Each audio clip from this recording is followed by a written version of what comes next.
Howdy dowdy. Howdy dowdy.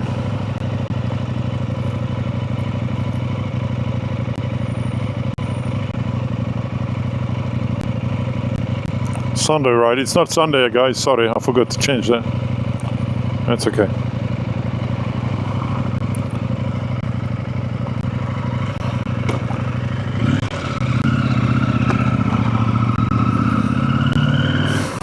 Howdy dowdy. Oh no. Uh-oh.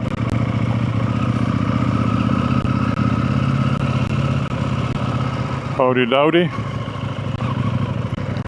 Howdy dowdy.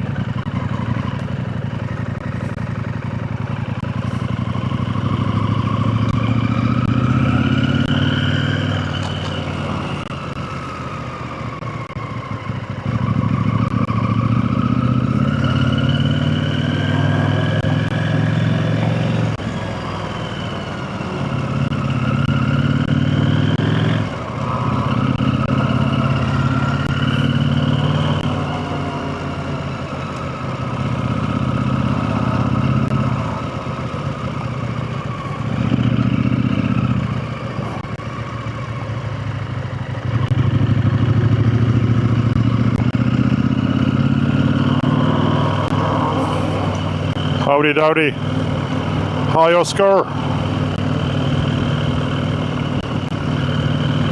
Yeah, I can do it, no problem. I got to Sydney Airport. I'm on my way. You need a lift?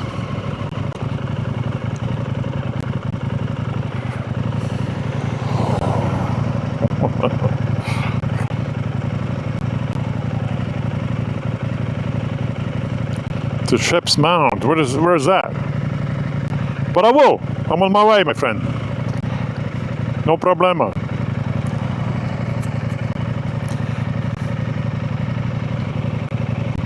I'm just worried about the rain. That's only my biggest worry at the moment. I need to put a sock on my thing. What's on that phone? Shit, can get wet. Okay, I'm on my way, my friend. I just have to make sure my trailer is still here. I parked my trailer nearby, and I just want to make sure I'm just close. World of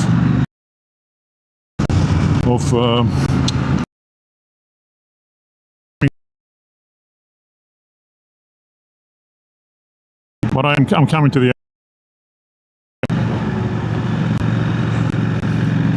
Oscar. Oh shit. Shit. There's a police car there. Did I do anything stupid? I didn't really do anything stupid.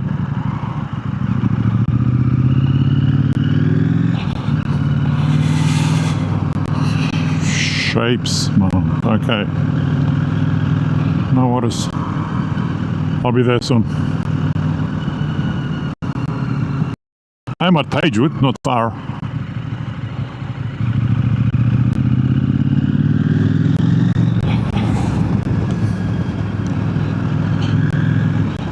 Just want to make sure my trailer's okay. I haven't locked it yet, and I haven't drilled a hole for the water to drain. And it's been raining, and not a good sign. I got a feeling it'll be full of water.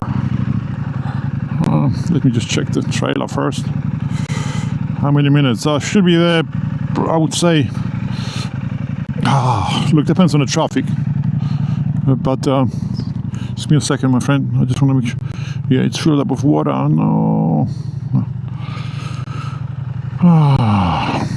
You have to go and get some stuff. Okay, my friend, I should be there roughly, I would say about 10 minutes at the most.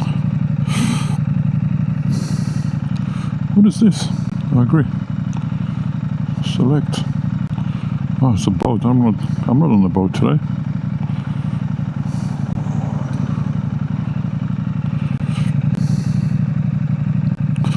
I'm just gonna grab a sock to put over my car. Found. It's in my backpack. Up.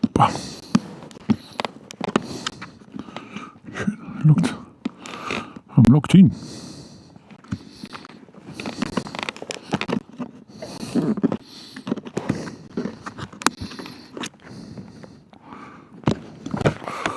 Wow, first time I locked myself inside the helmet. It is possible.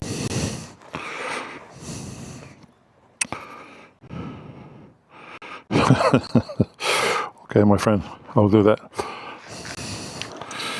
No, I'm only kidding. I won't be able to do that, my friend. I'm just going for a ride to La Perouse.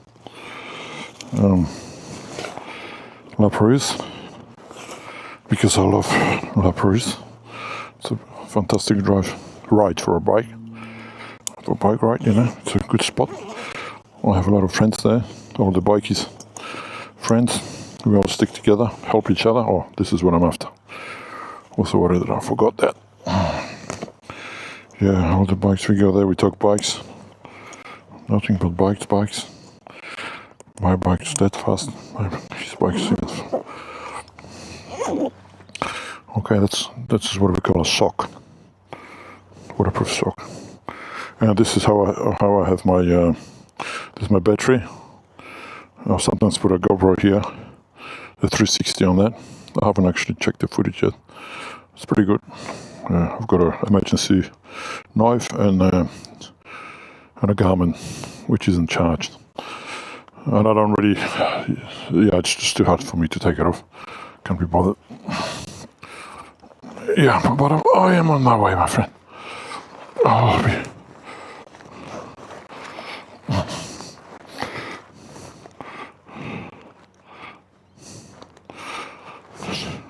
Quantas terminal, okay. I'm very lucky to work. I actually always wanted to work at the airport.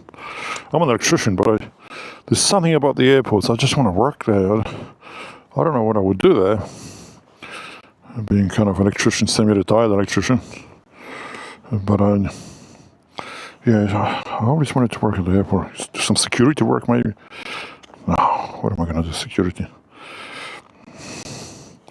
Yeah, maybe. There we go. Look. Even if it rains, no problemo. Next time. But I know you're there, that's the main thing. I know who, I don't know who you are, but it doesn't matter. We all love each other here, and one day we'll probably meet. Next time I'm at the airport, I come and say hello. But now I'm going to take you for a ride around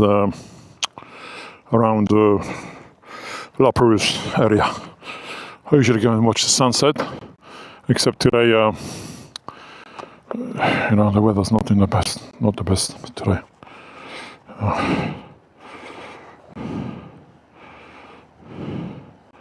Krispy Kreme, oh yeah, okay. I used to go to Krispy Kreme. Thank goodness my addiction is not that bad anymore. But I used to love Krispy Kreme, oh my goodness.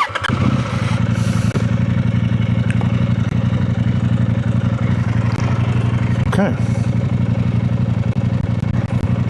No, my friend, I'm so sorry. I was joking. No, I'm just going to La Perouse for a ride to La Perouse.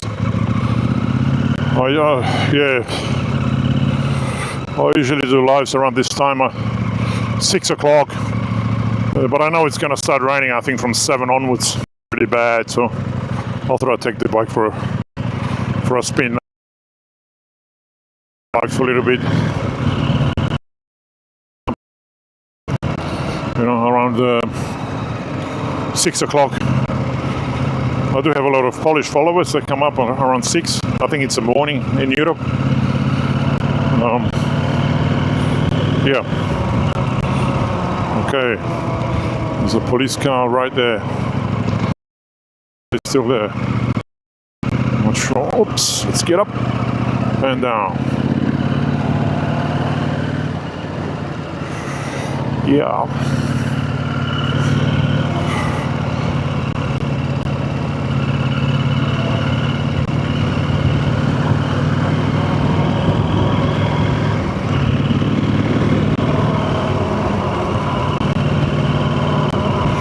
I don't think so, my friend. Hey, Hubert, how are you, my friend? Hubert's from Belgium. He's Polish, so we do talk Polish a little bit. Cześć, Hubert. Everyone's welcome here. I do speak 3 different languages, okay? Or even 4 with Hubert. Hubert can speak French and he can translate that for me. And Flemish as well. Oscar, okay? I'm just gonna talk a little bit of Polish. Cześć, Hubert. Kurczę, deszcze straszne są, wiesz? Jednak chyba ten climate change pozmieniał znowu już wszystko. Może coś w tym jest. W każdym razie, tak. Ostatnie parę dni deszcz padał i dzisiaj też będzie padać tak za godzinę chyba, nie? Ja mówię, o, to szybciutko sobie wskoczę na motor. Wiesz, chociaż powiem hello do was, bo kurczę, do ciebie, bo tak się nie odzywam. Nie wiem za bardzo jak. Raz tam wczoraj pojechałem samochodem, też deszcze padały. Także pogoda nieciekawa, wiesz?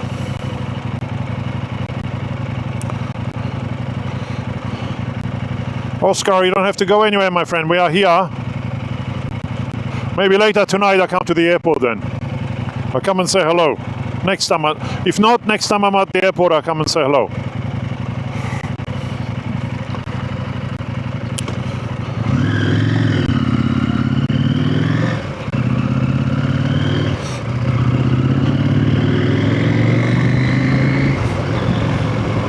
No Hubert, pogoda nieciekawa, wiesz? Fatalna pogoda.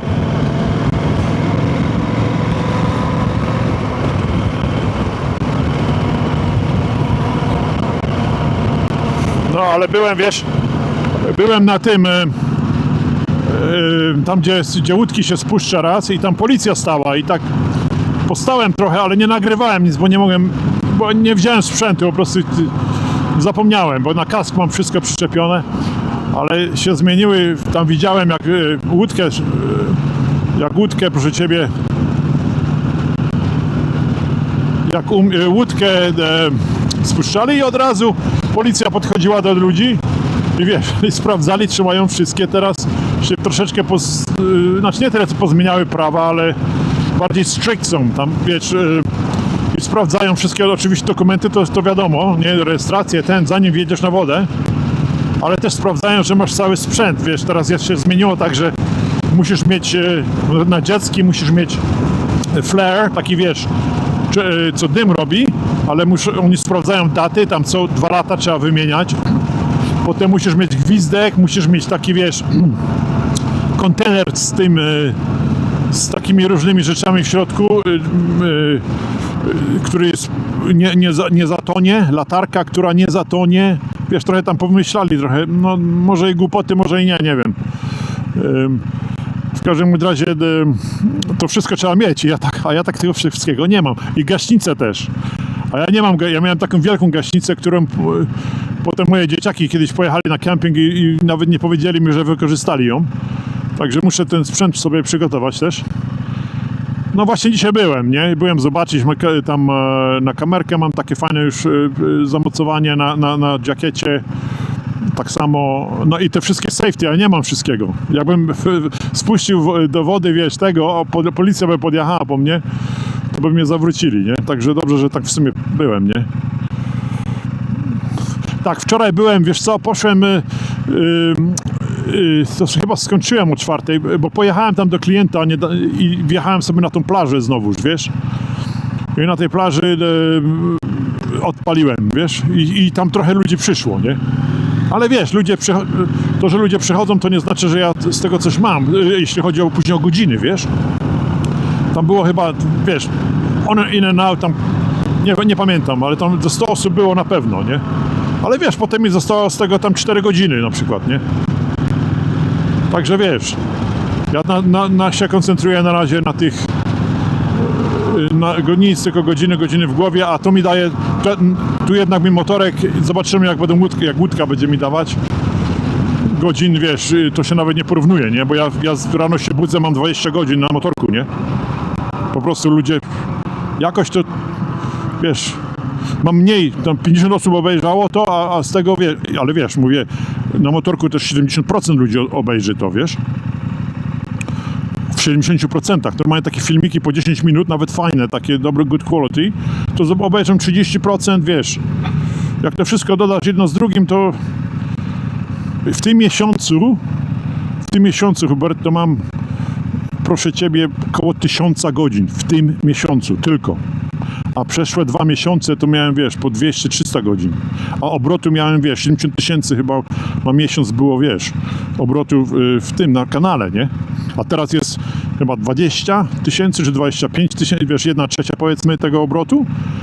Ale mam godzin, mate, 1000 godzin. To jest... No 800 godzin, jeszcze zostało 3 dni chyba, czy 4 dni. Już za bardzo nie będę miał materiału, będzie padać też, także ja wiesz, mogę tam odpalić w oficie albo coś. Zrobiłem sobie teraz internet. A cześć Wiking, kurczę, dzisiaj słuchałem sobie twojej muzyczki, Mike. Świetna muzyka, naprawdę jesteś ten dobry w tym, wiesz, naprawdę. Działaj dalej, stary, bo świetnie sobie taką muzyczkę, wiesz. Żonie puściłem dzisiaj w drodze do samochodu, do pracy. Ją, wiesz, ona taka zadowolona była. Dzisiaj może nawet będzie jeszcze bardziej zadowolona, jak przyjdzie. Fajnie. Fajnie, jak to się mówi, no wiesz, keep going, nie? Bo naprawdę świetnie robisz tę muzykę. Czy wiesz, no naprawdę, nie, no super, stary.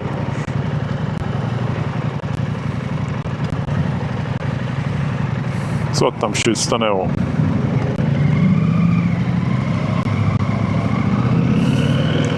No super, brawo, mate.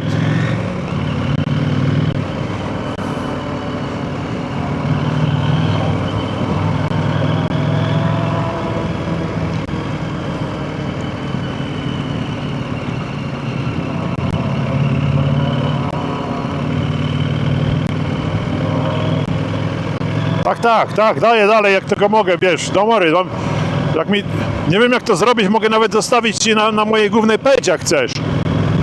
Nie wiem jak to się robi, jakiś kolaborator, coś takiego, jak mi wyślesz, to ja zostawię, ja mam tą Kingę, wiesz, ta Kinga, ona podróżuje na motorze, ona tam do mnie pisze, wiesz, taka dziewczyna, ona tam w Australii mieszkała, no na pewno jak tam śledzisz trochę tych motorzystów, to wiesz, taka Polka, ona tutaj kiedyś mieszkała i podróżuje po świecie motorkiem. Ja ją mam na swojej tej. Jak mi wyślesz, to ci dam. Nie ma problemu. Położę ci tam. Wiesz, fajna. Ja bardzo lubię twoją muzyczkę. Nie przestawaj, dawaj dalej, nie, wiesz. Kreuj muzykę dalej, jak to się mówi. Kreuj.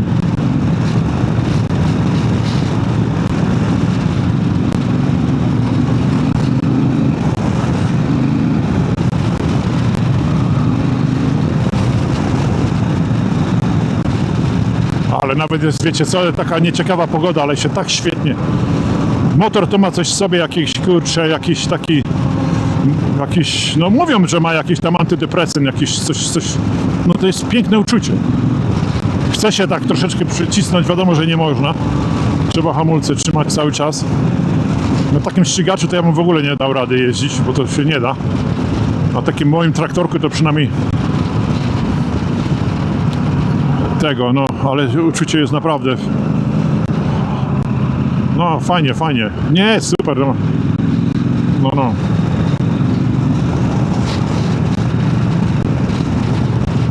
Kreuj dalej muzykę, no. Coś tam zgubiłem wątek, coś wcześniej mówiłem tam.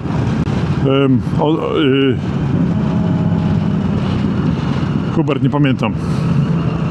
Aha, o tych godzinach mówiłem na internecie, nie?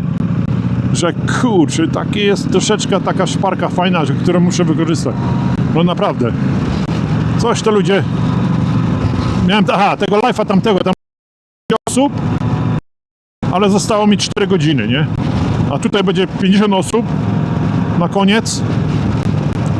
I rano się obudzę, będzie 15 godzin, potem jeszcze następnego dnia pójdzie następny z 10 godzin i tak mam około 20 do 30 godzin na takim motorku, a wiesz, na razie tym pojadę, zrobimy, wszystko się zmieni, ale na razie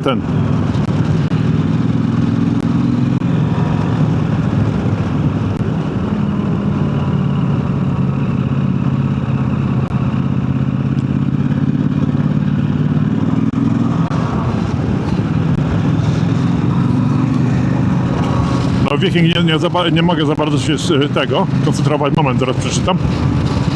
O. W każdym razie jest piękne uczucie na motorku. Kupiłem sobie taką kamizelkę, tą na gaz, co się tak otwiera. No, ciekawe, ale jeszcze jej nie mam. Dopiero mam mieć... W sumie powiedzieli mi w środę, dzisiaj jest środa. Ale tam, oni tam jedno mówią, jak do weekendu dostanę, to będę się cieszył. Ciekawe, jak to będzie działać, bo to... Podobno w Europie to jest bardziej popularne niż tutaj. Tutaj jeszcze to taki gimmick na to... No ale już będzie trzeba nosić, bo to... Nie ma tego... Nie ma co ryzykować. Chociaż ta moja kamizelka jest ok, ale ona jest ok nie na gorący dzień, bo jest po prostu jej nie ma. Dzisiaj jest ok, dzisiaj jest, patrzcie, 17 stopni dzisiaj jest. Ej, Jakub, cześć stary, cześć, witaj.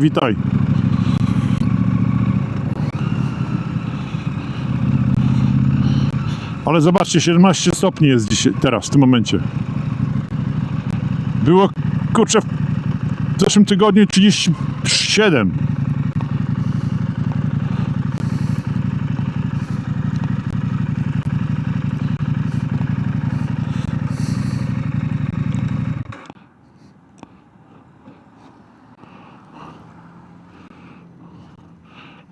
Co ja tu będę robił? Jadę dalej.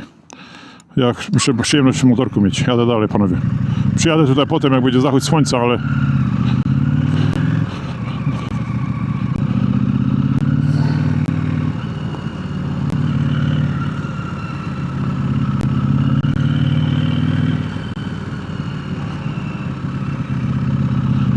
Zaraz zacznie padać deszcz, trzeba sobie pojeździć, zanim zacznie lać.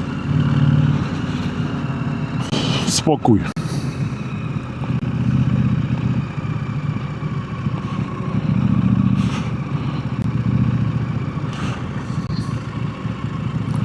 No, także w tym miesiącu, panowie, będę miał prawie 1000 godzin.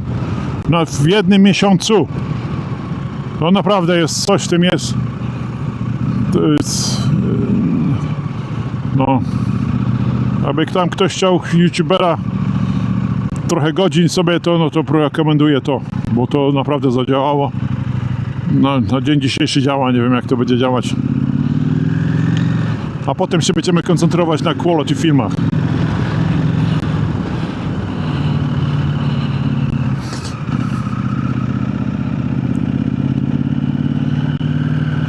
Ciekawe też na łódce, ja też coś na tą łódkę się nie mogę, kurczę, doczekać. Ale niestety pogoda zmyliła nas. Myślałem, że już się robi.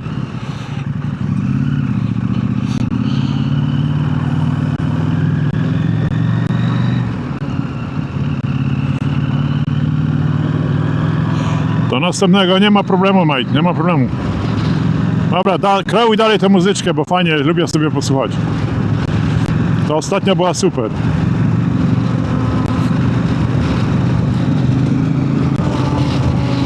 Wszystkie są super.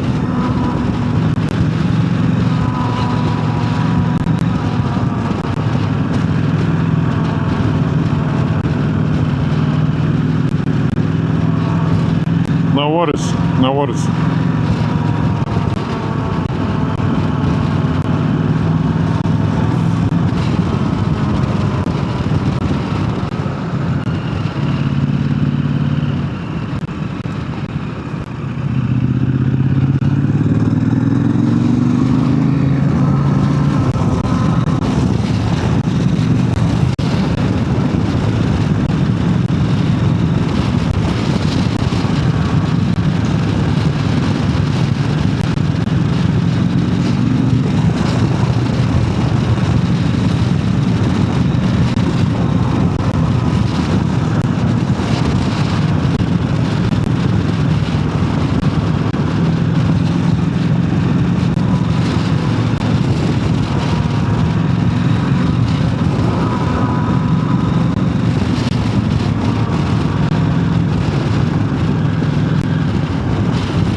No potem przygotowałem sobie na łódkę takie umocowanie na kamerę, co jest z boku, koło piersi, tak.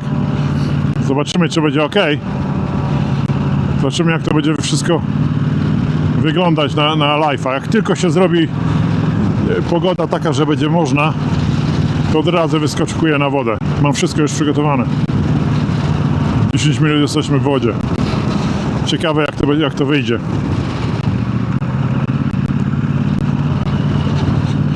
Sam jestem ciekawy. Chcę jechać, ja mu wam mapkę pokazał, gdzie pojadę, bo chcę pojechać na Oxford River, to jest takie rzeką się płynie wzdłuż takie doliny. Świetne miejsce, naprawdę się świetnie pływa, jest woda przeważnie to jak kryształ, nie ma tam żadnych fal, nic. Ale pierwszy test zrobię tutaj, tu koło lotniska, bo tutaj mieszkam, także tak, zobaczymy, jak ten cały działa z tym. I tak będziemy nagrywać.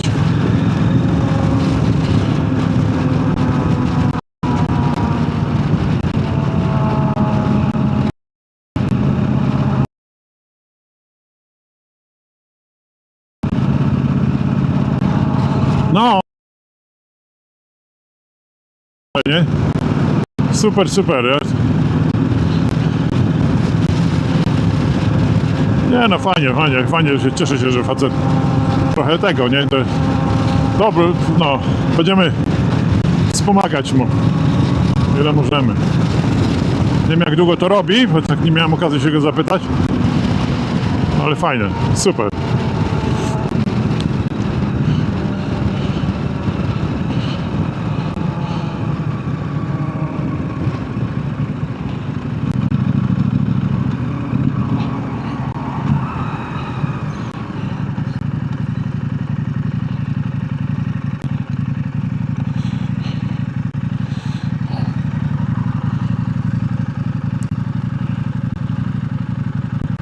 Wiecie, ja jadę na koncert, ale się nie zdziwcie, bo to nie.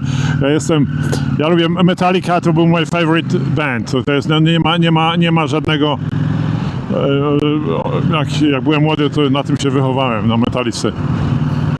Teraz będą znowuż koncerty mieć też, nie? Ale też bardzo uwielbiam elektroniczną muzykę. Lubiałem bardzo New Ora, Joy Division, tego typu muzykę. No teraz jestem na Rufus. Rufus to jest taka australijska kapela, ale oni są taka bardziej troszeczkę coś innego, no. Tam kiedyś wam napiszę. Ja jadę na koncert za 2 tygodnie do Perthu, nie? Do zachodniej części Australii. No to widzicie, jak muszę lubić to, nie? Jak całą rodzinę wziąłem ze sobą. Sam bym pojechał, ale że chcieli jechać, to też.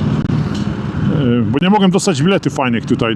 Ani w Sydney, ani w Melbourne, ani w Brisbane. Wszystkie te bilety były gdzieś tam z tyłu, wiesz. Nie, wiesz, bo wyprzedane były zanim wyszły na sprzedaż, już były wszystkie gone. Tylko gdzieś tam z daleka. Ja chciałem trochę lepsze miejsca i tylko zostały w Percie, nie? I mówię, kupimy do Pertu. No a potem się zorientowałem, ile to jest. To 4 godziny lotem. I oczywiście cała rodzinka chce jechać też. Czyli razy 5. Ale jakiś materiał postaram się ponagrywać tam.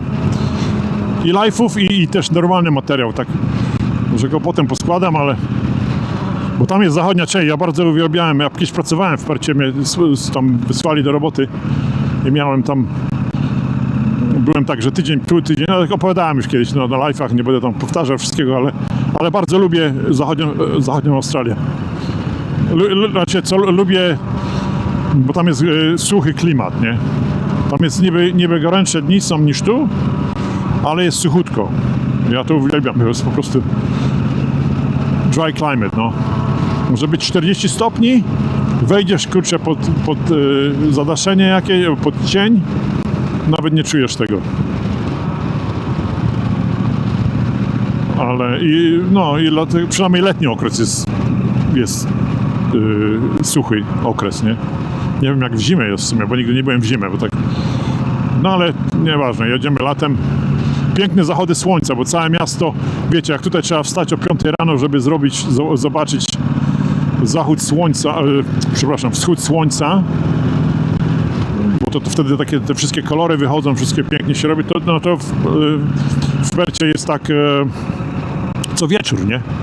Wiecie, idziesz sobie na kolację, to wszystkie te restauracje, wszystko ma takie na zewnątrz są, bo te piękne zachody słońca są. Całe miasto się robi taki czerwony kolor, wiecie, nabiera, bo tam nie ma nawet chmur, bo te chmury nie mają nawet skądś tam przylecieć. Znaczy, przepraszam, są, ale no wiadomo, że ale fajnie to, anyway, wspominam sobie, mam nadzieję, że teraz tak samo będę wspominał. No. Może coś zwiedzimy, czy w sumie przyjeżdżamy tam w nocy, w czwartek wyjeżdżamy, koncert jest w piątek. Nie, w piątek chyba wyjeżdżamy rano. W piątek rano wyjeżdżamy, koncert jest wieczorem. Potem mamy sobotę całą, żeby zwiedzać i w niedzielę wracamy wieczorem. No trochę krótko, ale będzie trzeba do maksa wykorzystać.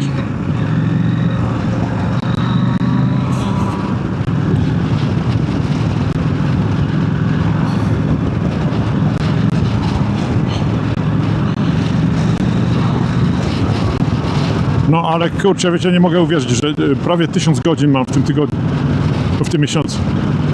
Jeszcze zostały 3 dni, znaczy. Zobaczymy. Nie, o 800 coś mam. No zobaczymy.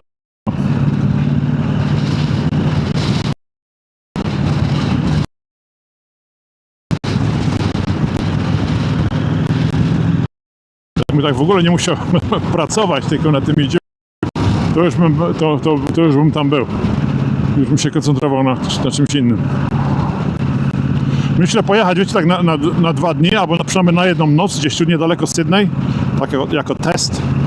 Tak wiecie, jechać i upload robić, całą wycieczkę tak naprawdę od A do Z pokazać, jak to naprawdę wygląda, nie tam się robić jakieś tam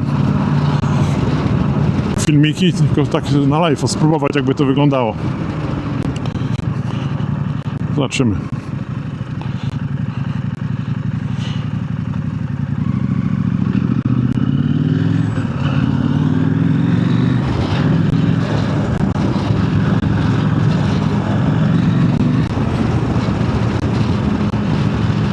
Ale już czas, ja wiem, że już czas, muszę robić te shorty, mam tam trochę przygotowanych, ale jakoś tak się ten mam, nie umiem robić, wiecie, tak po trochu wszędzie, ja muszę, jak mi żonka zawsze to mówi, że wszystko, wiesz, fokus mam na tych godzinach, żyję tym, zrobiłem cały spreadsheet, mam cały taki spreadsheet, każde, wszystko, no tak.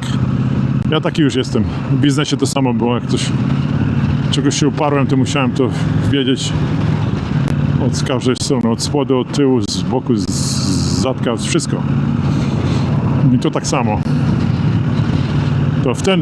To YouTube tak to dzieli na takie części, wiecie, wpierw każe robić, musisz znaleźć subów 60, to chyba najgorsze co może być, najtrudniejsze co może być, znaleźć subskrybentów, żeby zacząć. Potem musisz do tego 1000, to jest znowuż musisz znaleźć to tylko shorty, nic innego, bo to reklamuje jak się nazywa. I mi się wydaje, że ja miałem jakieś coś tam, żeby to za długo zajmowało, bo oni to jakby czasami miałem tam 500 czy 1000 osób, potem nagle znikało to wszystko, a to mi się wydaje, wszystko było gdzieś tam w tyle pile up i w końcu jak mnie tam podłączyli, gdzie miałem być podłączony, to jakby wszystko puściło i moment tam, no ale potem znowu jakiś hamulec, no ale teraz w każdym razie YouTube chce godziny, nic innego tylko godzina, a jak już godziny masz, to potem wracają do klików, nie? Ile klików? No ale no to jest prawie niemożliwe, to jest tak naprawdę, to jest 4000 godzin. Wiecie co, to tak jakby ktoś mi oferował, ty dam ci robotę, ale rób u mnie za darmo 4000 godzin, a potem zobaczymy, coś ci damy. To tak samo jest. To jest kurde slavery, tylko takie wiesz, na dzisiejsze czasy.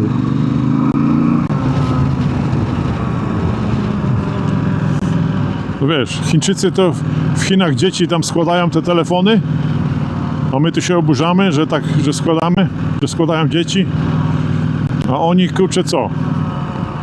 Każą za darmo robić przez 4000 godzin. To nie zupełnie tak jest, ale prawie.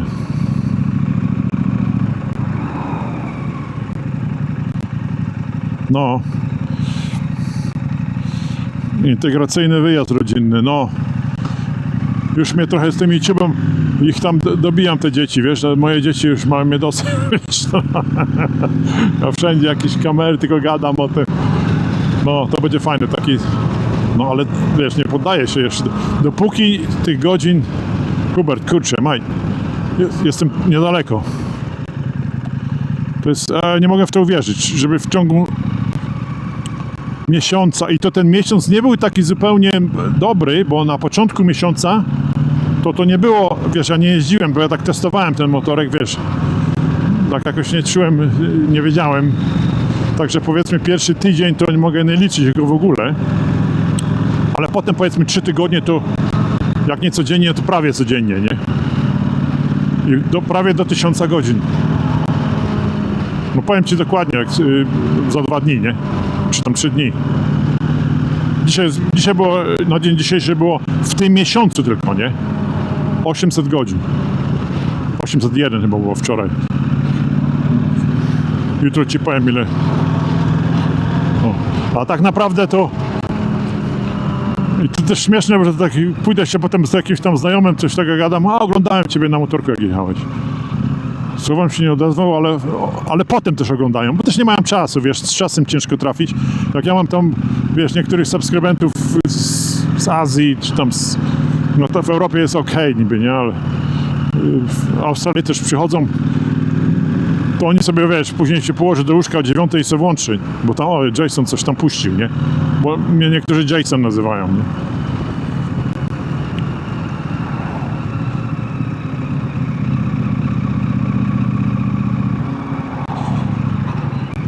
No, aha, no, żeby tak, ja Ci, no słuchaj, ja myślę, no jakby nie farmer, to ja bym miał bardzo ciężko, wiesz, mi się wydaje, to było prawie, że, bo to wiesz, ile możesz, 100 subs, to musisz mieć 100, żeby, bo tak naprawdę jak live'y zaczniesz robić, to wtedy tak można to przyspieszyć, nie? Tylko nie każdy chce live'y, bo live'y, wiesz, to robisz wszystko na, jak to się mówi, na żywo i to tam dużo gaf możesz strzelić, wiesz, nie każdy to lubi. Niektórzy muszą 10 razy sprawdzić film, zanim go dadzą na... Bo ja taki nie jestem, mnie tam wszystko, wiesz, no nie powiem, że zwisa powiewa, ale nie jestem z tego typu ludzi, co tam się wszystkim przejmuje, wiesz. Wiesz co, no wiesz o co mi chodzi, wiecie o co mi chodzi. W każdym razie, no to mi tam pomogło na pewno, tam na początku się też mnie nauczyło, że to nie jest, kurczę, że YouTube po polsku też potrafi, też rozumie i to trzeba z tymi hamulcami, z tym tego, tam zawsze trzeba trochę przycisnąć, żebym się uspokoił, także uważam co mówię. Bo tam na początku tego, ale teraz już nie, teraz już wiem co się dzieje. No. W każdym razie to jest najgorsze, żeby zacząć, musisz mieć tych 100, no skąd ty weźmiesz? No, musisz znajomych mieć, nie? No bo kto Cię tam będzie oglądał, jak nigdy w życiu Ciebie nie słyszał, wiesz. No nie ma szans. Potem powoli można sobie podbudować. No. A ta faza 4000 godzin, no to jest... A potem, co ciekawe, to jest, tak powtórzę się, ale nie ma w ogóle... Tak jakby to wszystko idzie do śmieci, to już jest nieważne. Teraz są kliki ważne znowuż, nie? Ile klików? Czyli za shorty tam Ci... A za długie filmy płacą za reklamy podobno. To musi być długi film, nie? A tak naprawdę to 10-minutowy film... No ile... Wiesz co chodzi... To nie, takimi super duper filmami, ja tam rozmawiałem z takim gościem, co na motorze, znaczy pisałem do niego, On mówi, że on jeszcze nie jest monetized. Jak ja bym ci go pokazał, on naprawdę quality rzeczy i już ma 2 lata i wygląda naprawdę to fajnie, ale jego filmy wszystkie są po 10 minut i on nie ma żadnych szans nawet dostać się do tych 4000 godzin. On mówi, że te filmiki są po 10 minut i ludzie oglądają po 30%. Taki on average, nie? Bo oni to jakoś tak liczą. YouTube tak liczy. To 30%, 10 minut to sobie polisz. No to on tych 4000 w życiu, to nawet jak ten film jest super duper, to jak zobaczy 1000 osób, to jest za mało. Już to jest za mało. A ten tutaj jazdę motorkiem, wiesz, zobaczy 70%, 3-godzinny film. No to sobie też możesz policzyć, bo ludzie, wiesz, to sobie włączy, że tak to kogoś to musi... Znaczy ja też, jak pamiętam, chciałem sobie kupić motorek, to tak sobie lubiałem popatrzeć, jak gościu jedzie na tym motorku, nie? I godzinami tak siedział, wiesz, coś tam jadłem obiad i sobie patrzałem, no nie? Tak jakoś to jest coś w tym jest takiego, co ludzie, no nie wszyscy, ale niektórzy to lubią, no. Tak jak się patrzysz na ognisko, czy patrzysz się na ocean, jak wiesz, jak fale są, czy... No może nie aż tak, ale przesadzam tam, gadam trochę głupoty, ale coś tam jest tym, no. Fajnie w sumie było, jak sobie muzyczkę bym mógł puścić z tyłu, nie? Zamiast mojego bablania, to też jest fajne, ale to YouTube nie pozwoli, nie? Bo od razu mam tam kilka mam takich wideo, który no, tam w oficie co siedziałem i tam, proszę ciebie, muzyka włączyła się z tyłu, miałem YouTube'a i właśnie chyba Rufus mi się włączył, ta moja favorite band, na dzień dzisiejszy favorite band. I od razu, ten film był 3-godzinny, znaczy film to był taki tam żeśmy siedzieli, gadali, 3 godziny, no, i tam było dosłownie 2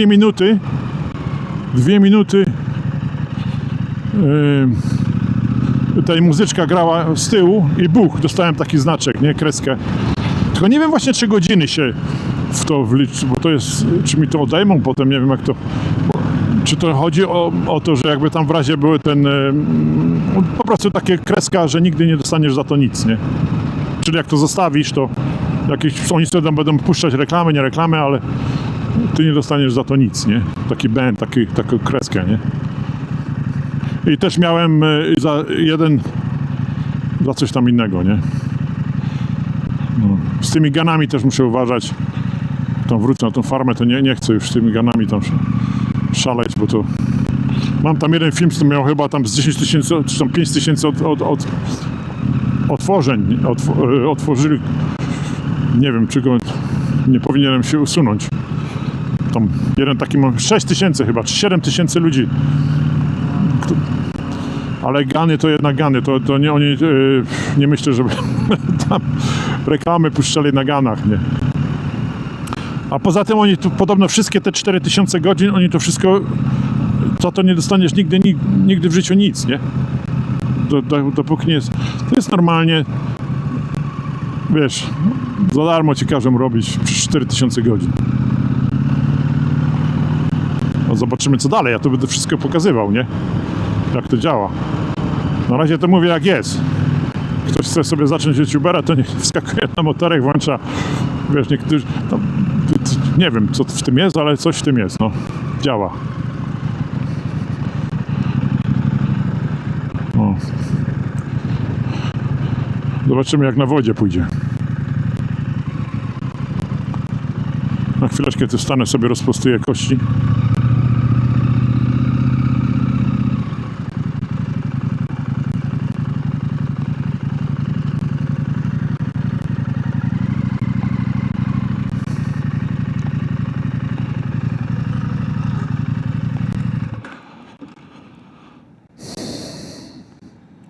Cześć Andrew, cześć stary. Jak ty tam słyszałem, że pracujesz, kurczę, taksy płacisz, kurczę. No ale jeszcze parę lat mówisz, tak? Potem idziesz na trochę spokoju, co dasz.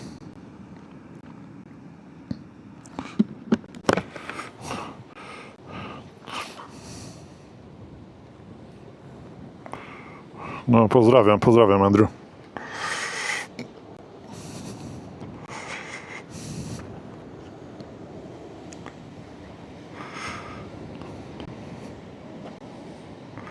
Dokładnie minął rok, mówisz, no. Kurczę, no, ten czas ucieka. Andrew, kurde, wyruszamy gdzieś. Znowuż. To jest... Ten czas ucieka tak, że aż mi... Kurczę, bele, no.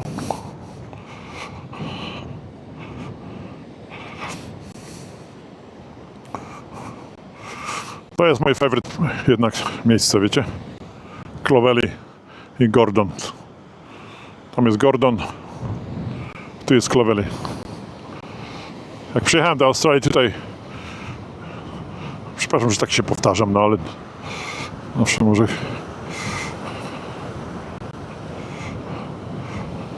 No. Tu przyjechałem do Australii, tutaj spędzałem po szkole. Tam na tych skałkach chodziłem i tam krabę wyciągaliśmy. Potem mamie kazałem gotować. No, było okej.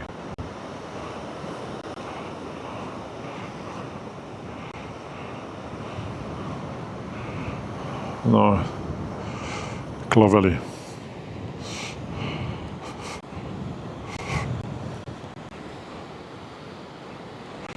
Rok temu Broken Hill. No. Broken Hill to, panowie, jest tak, takie jakby ostatnie miasto przed taką prawdziwą australijską pustynią. Co można na mapie zobaczyć.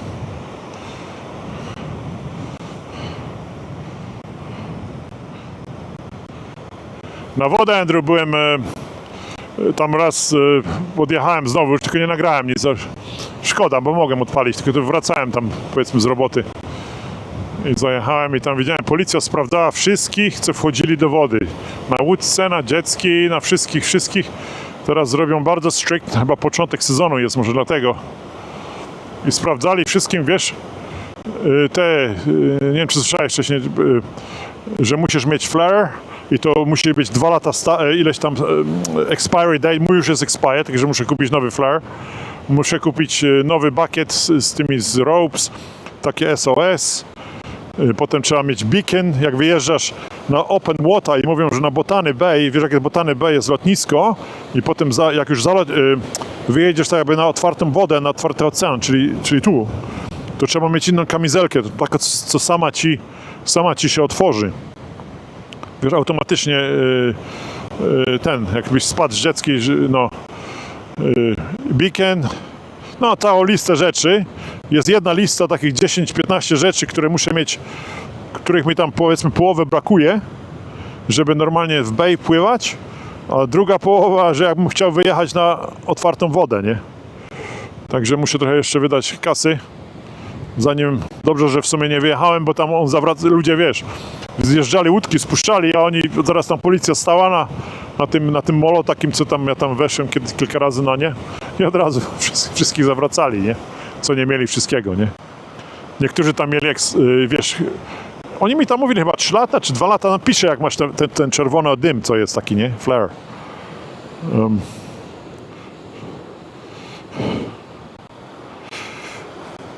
Tak.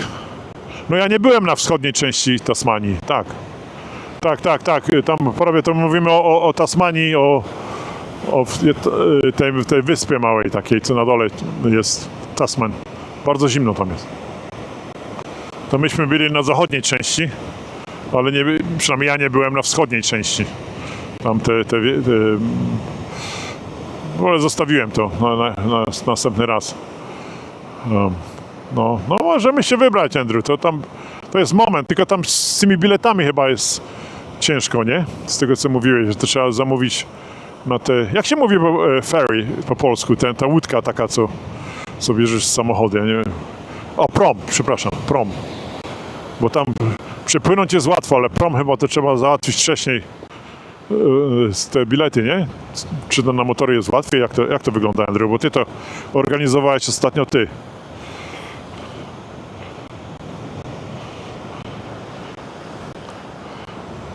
Jak zorganizujesz, no to przyjadę, nie? Ja to tam, wiesz. Tam się ostatnio poszedłem do roboty, się wkurzyłem tam. A no, nie muszę chodzić do roboty, mi się nie chce. Znaczy nie, to jest, wiesz. Jak zorganizujesz, że jedziemy, no to jedziemy. Są ważniejsze rzeczy. w życiu niż praca.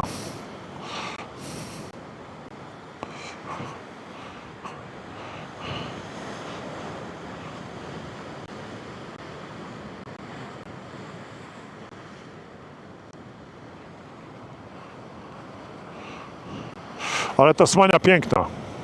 Tasmania jest naprawdę, tam coś jest takiego, co coś tam, coś jest fantastycznego z tą Tasmanią. Nie wiem, co to jest, ale ciągnie mnie tam. Tak jakby inny kraj, to taka, nie wiem, co to do Europy można było porównać. Takie małe jakieś, nie wiem. No nie ma tam za bardzo ani historii, znaczy historia jest, ale nie taka bogata jak w Europie. Tam po prostu jest dziko i tyle, nie? Co tam ciekawego jest takiego innego? A oni są samowystarczający. Prąd robią z tych, Andrew, z tam, nie? Tamy robią. Dams. Oni jakiś poziom wody transportują z jednej góry na górę, dlatego tam są jeziora fajne na ryby. Bo oni prąd tak robią, że pompują wodę wpierw tu, później spuszczają tu, gdzieś indziej i tak oni są sami wystarczalni, nie potrzebują w ogóle prądu z Australii, nie? Tak prawdziwy, jak to się nazywa, Andrew? Zielona energia, tak? Ale takiego, żeby brać z niej przykład, nie? Andrew, coś takiego jest? Daj coś tam znać, powiedz coś na ten temat, bo ty tam wszystko o tym wiesz.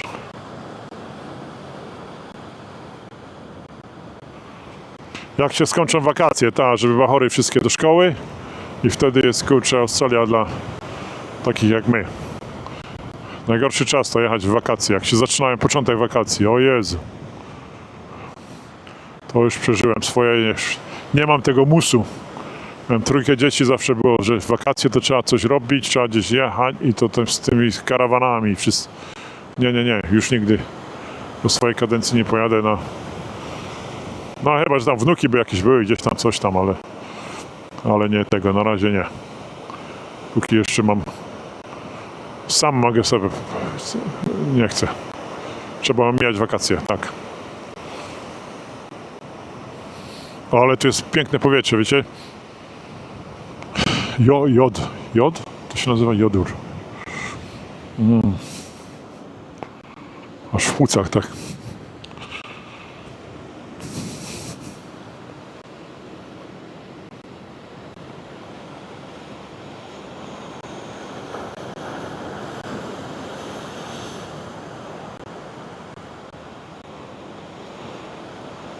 No. Andrew ci tam powie wszystko o Tasmanii. On jest zakochany w Tasmanii, tam chyba... Nie, Andrew to chyba tam co parę miesięcy, on do jakiegoś klubu należysz do wędkarskiego, który tam jeździsz, kurczę, co miesiąc. To kiedyś jeździłeś przynajmniej, czy teraz już nie pamiętam. Tam. Jak ostatnio byliśmy, to wspominam to fantastycznie. Myśmy tam mieliśmy takie miejsce, gdzie to się mówi przedział, gdzie tam było chyba 4 czy 6 osób. Myśmy byli 2 i następnych 2 kolegów było, ale oni mieli, to było świetne, to było tam przyjemne. Oni mieli chyba po 80 lat. Całe życie, mówią, to robią. I jeden miał jakiś aparat, który musiał, żeby mu tam serce chodziło, drugi jakiś tam, żeby oddychać, pompę jak... I świetnie, a dalej byli pełni, na ryby jechali, zdaje się. Ja już nie pamiętam, ale zdaje się chyba na ryby. Andrew tam może to pamiętać. Świetni goście. I oni mieli po 80 chyba lat. Jak nie 75, to 80 może. I tak... I byli, kampowali parę dni, gdzieś tam dali sobie radę. Fajnie to było, widzieliśmy siebie tam, albo jak nie siebie, to przynajmniej, że jeszcze mamy czas, nie? Jak oni potrafią, to my też damy radę.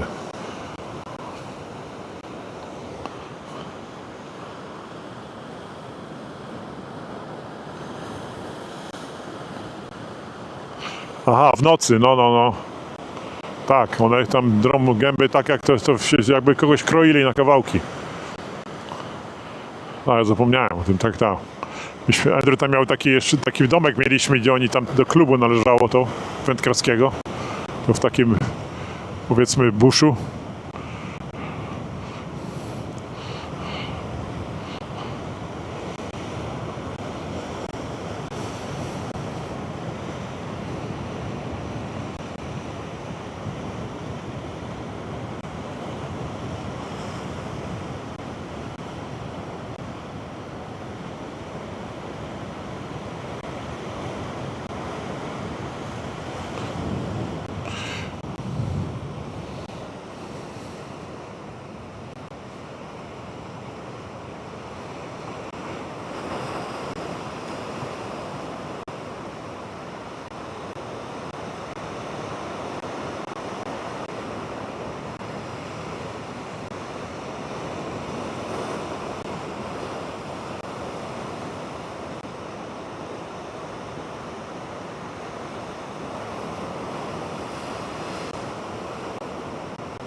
No, Andrew ma ten cały sprzęt taki. Wchodzisz w takie te wysokie, jak to się nazywa, nie wiem. Ale professional. I na motorze też to wszystko miał ostatnio. No, w Tasmanii miał. Nie, Andrew, miałeś ten cały takie gumowe spodnie. Jak idziesz do bathroom, nie wiem jak to w tym się chodzi, do bathroom, do toalety, to chyba trzeba ściągać to wszystko. No to trzeba dobrze się wypróżnić chyba, żeby zanim wejdziesz do tej wody i te muszki cały czas rzucasz. Świetna zabawa. Szkoda tylko, że ja nie mam cierpliwości. No.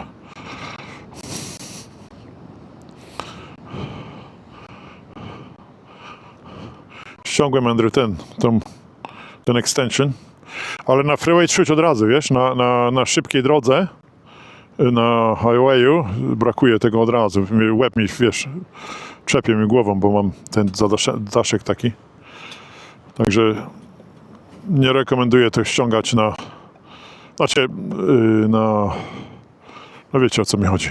Na szybkich trasach raczej trzeba to mieć.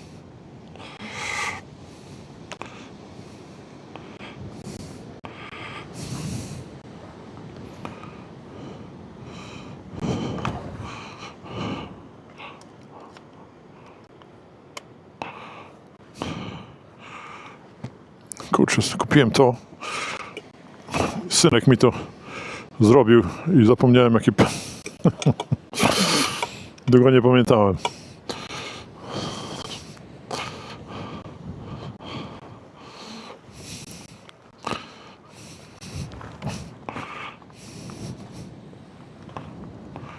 Co tu się dzieje?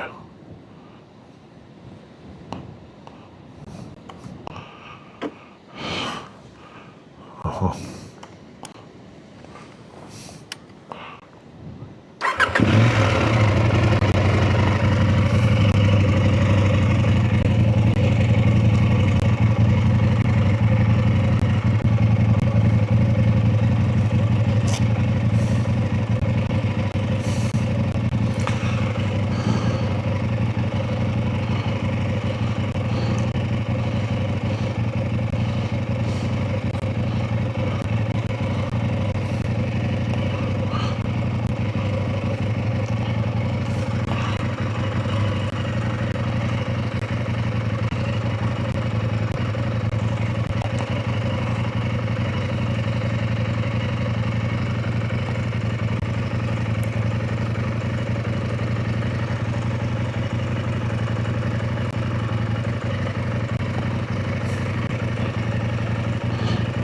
Andrew, jak przyjedziesz do rodziców odwiedzić, to pojedziemy na mojej tym dziecki i będziemy łowić te, co tam mówiłeś, wiesz, na sznurek będziemy ciągnąć ze sobą. Nauczysz mnie, może się wciągnę w to.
Wiecie, to jest tak z tym youtuberem, ta różnica to jest, ja jestem 100% tego pewny, że bo to jest, ten wideo jest 4K i jest YouTube i tak nie pokazuje, ale jest na telewizorze lepiej oglądać, jest horizontal, także on nie rekomenduje tego vertical, ludziom na telefon. Chociaż czasami przychodzi dużo ludzi, to też może nie jestem pewny, 100% pewny co mówię, ale ja to tak rozumuję, że jest przy ciebie horyzontu, jest tak i YouTube nie będzie rekomendował ludziom, którzy mają telefon, trzymają tak, wiesz, i czytają, bardziej jest na jak się nazywa, na konwersację, na chat, nie? Na konwersację. Także mniej ludzi rekomenduje, ale potem jakbym miał tak, to by nikt nie, jak vertical, to by tego nikt nie, to już nieciekawie by wyglądało na telewizorze, a mi się wydaje, że ten motorek ludzie wolą oglądać potem na telewizji horyzontal, nie? Lepiej wygląda. A jakby był vertical, to by nikt tego nie oglądał potem, tylko by to oglądali na live'ie, nie? Na tych shorts, co tam leżysz sobie i ci wyskakują te shorty, nie? Nie wiem, czy mam rację 100%, ale tak, ja to tak mi syn powiedział, ja to tak podejrzewam, że tak jest. Ale czasami mi wejdzie tam z 50-100 osób, nie? Także to też nie za bardzo rozumiem tego, no ale... It's okej. Dla mnie jest ważne a w trakcie możemy to widzieć jako, wiecie, no.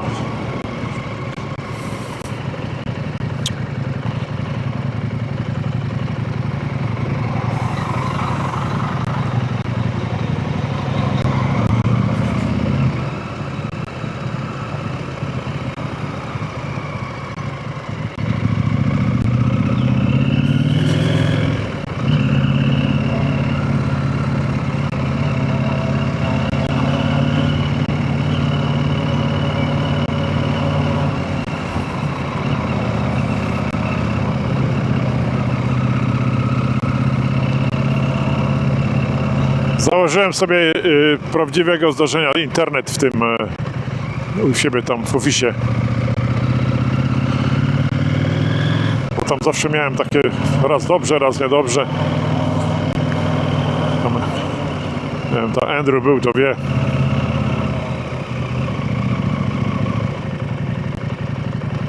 No trolling to no.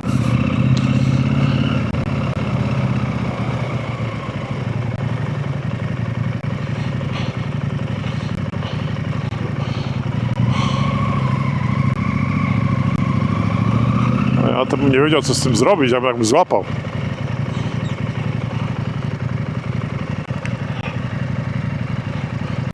Trolling, tak, to no, włączasz i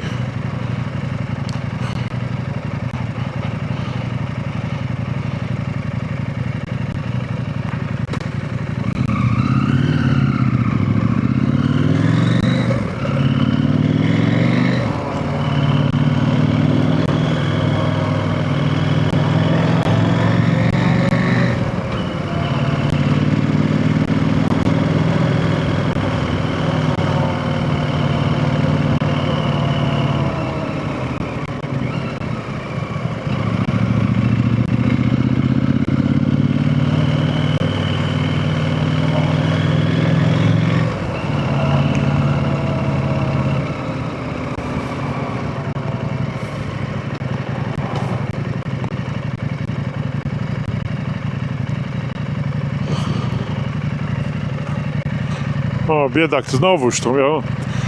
To pizza biedak, to nikt nie przychodzi. Come on guys, tutaj, if someone's watching me, you guys gotta have to see this guy. He's always offering pizza. It's the best place in Sydney. Pizza, hey. Come and see. Come and buy some pizza from him. Oh, it smells so good.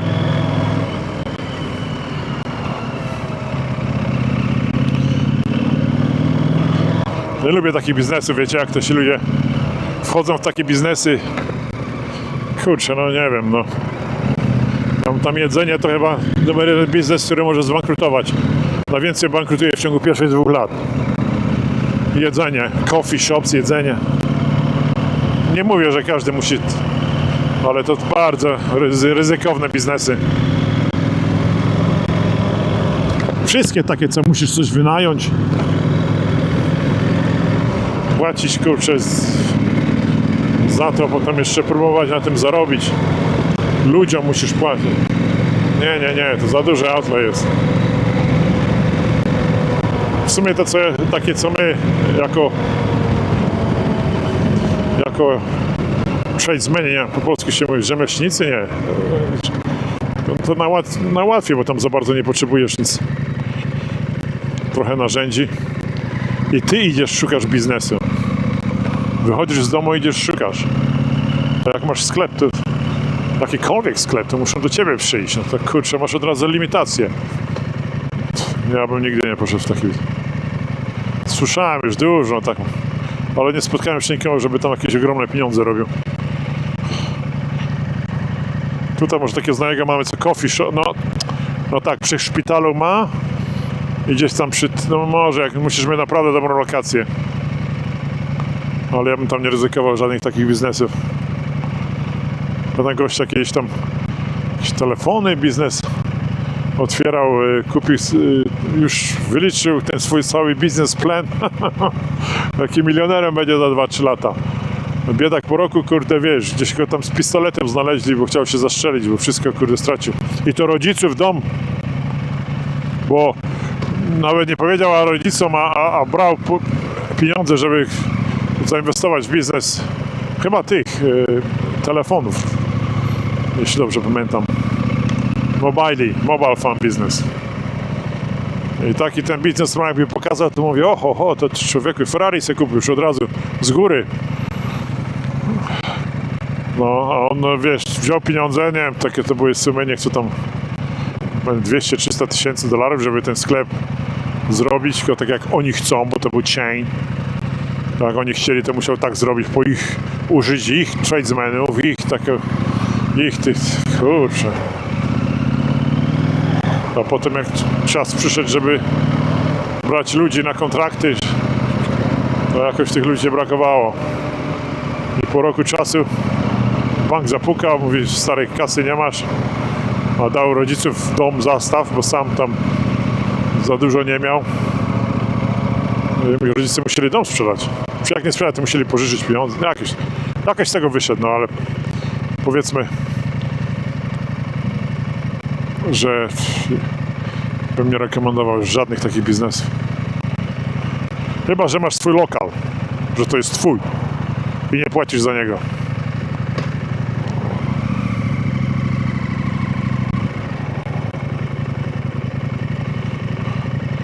Na muchy, okej.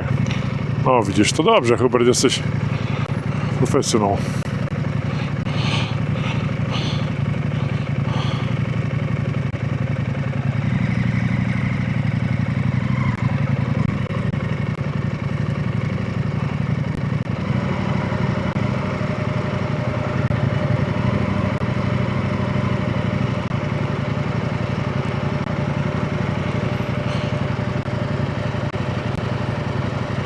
Nie mogę o rybach za dużo,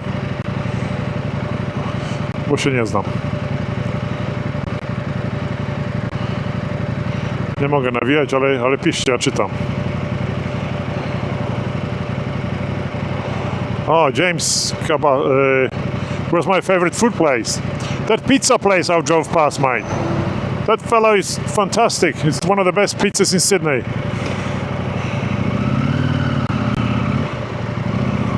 Don't know where you're from. Are you from Sydney? If you are from Sydney, might you have to go there.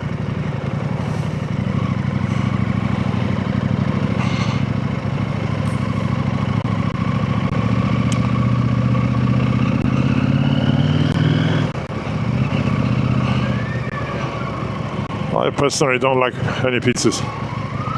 I've had so many pizzas. I've got 3 kids and all they ever want is pizza. I went through a stage of eating pizza every single day. But that fella there, the Coogee Bay Road, in the middle somewhere, he's got the best pizza ever. It was garlic pizza, I think I could smell it. We have to support him, James.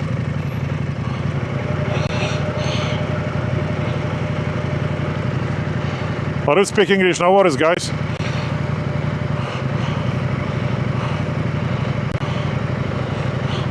Yeah. Yeah, we're just talking about fishing, fly fishing in Tasmania. We've got a couple of people from Belgium and from Melbourne.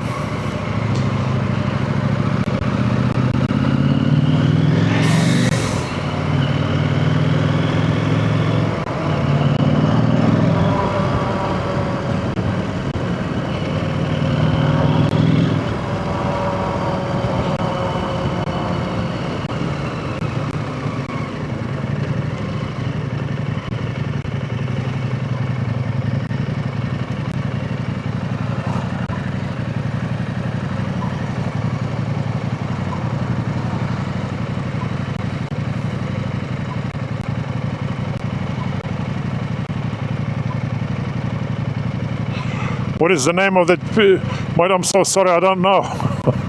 But every time I drive past, the poor bloke is standing outside because he's just too far off the Coogee, like he should be a bit closer to the beach too. Yeah, a little. But I know he's good. He's one of the best pizzas, but he doesn't get any traffic. That's his problem. But he gets deliveries. The name of that pizza. But you gotta Google it. It's just 500 meters up the road from the main road. But I'll find out and I'll leave it on my website, on the YouTube page. Actually, I'll start the YouTube page with that name, and we call it the best pizza ever.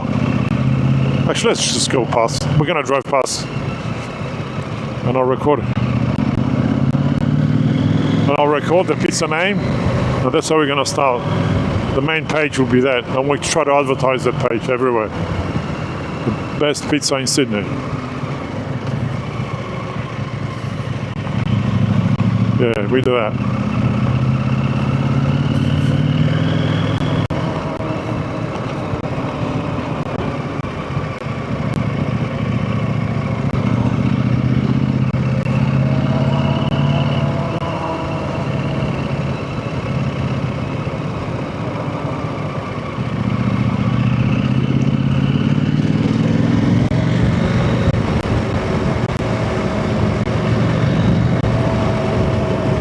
From Coogee Bay Road.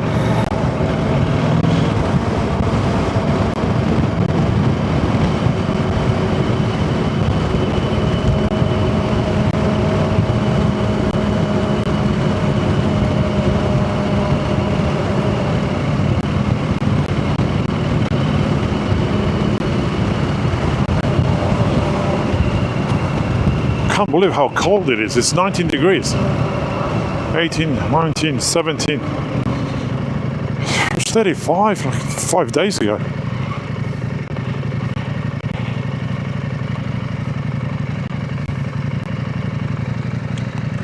Yeah, so this is Carrington Road, Coogee Bay Road, and another 500 meters on the left hand side.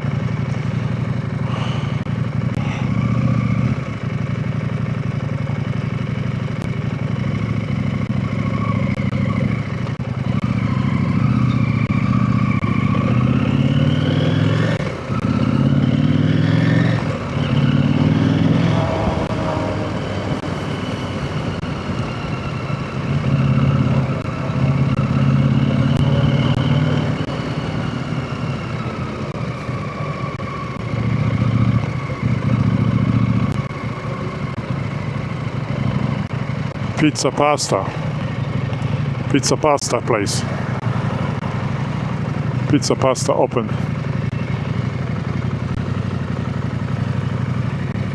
This is what it's called. scarforpizza.com on the new management. Yeah, I'm live streaming, and every time I go past, I can smell it. Give me your business card. So we're gonna advertise him. Johnny's Geek Pizza? Is that what it's called? He's gonna give us a card.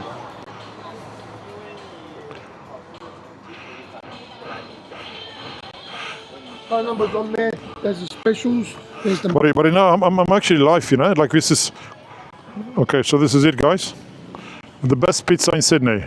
Absolutely. Absolutely. Absolutely. What's your name? Paul. Paul. You come and see Paul. He will take care of you. This Come is and see Paul. Absolutely. okay. So this Chill and Coogee, and we're opening in Arncliffe. that's it. But this is Coogee 1. We live here and we drive past every time. That's right. Thank you so much, my friend. Thank you. Take care. Okay, this is it, guys. This is it.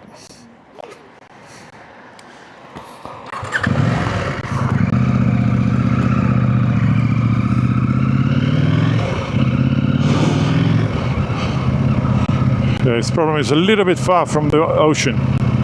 Not really, not a problem.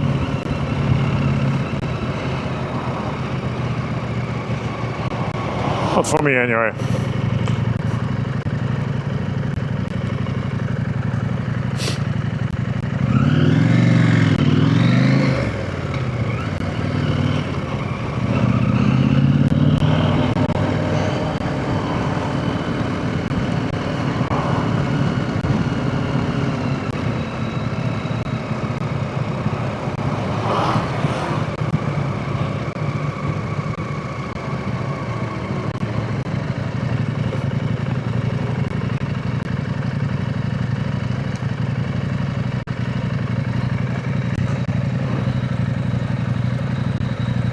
Yeah.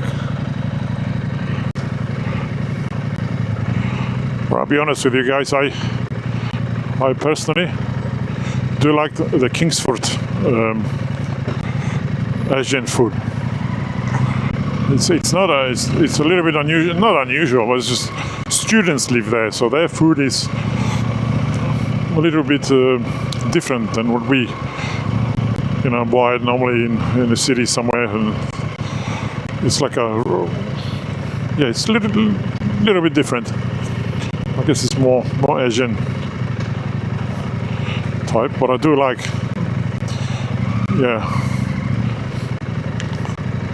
Japanese.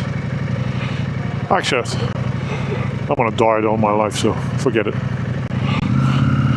If anything, have a pizza. I have a pizza every once in a blue moon, which, that's it. I try not to think about food because I get hungry. If I'm hungry, it's not a good sign.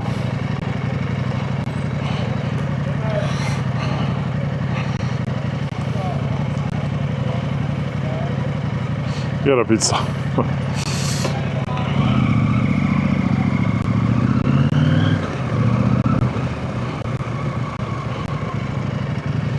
Okay, so this is the place, guys. Whatever the name was. I will start I'll call that main page the name of the pizza. And I call it the best in the world.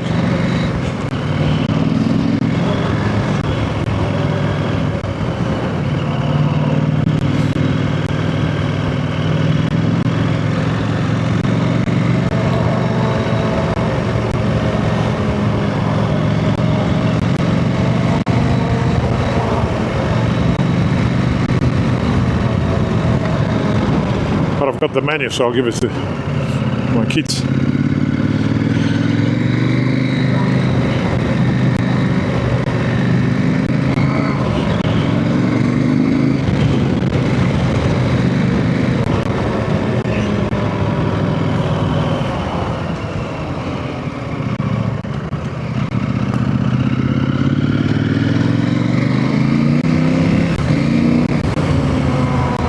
I had to.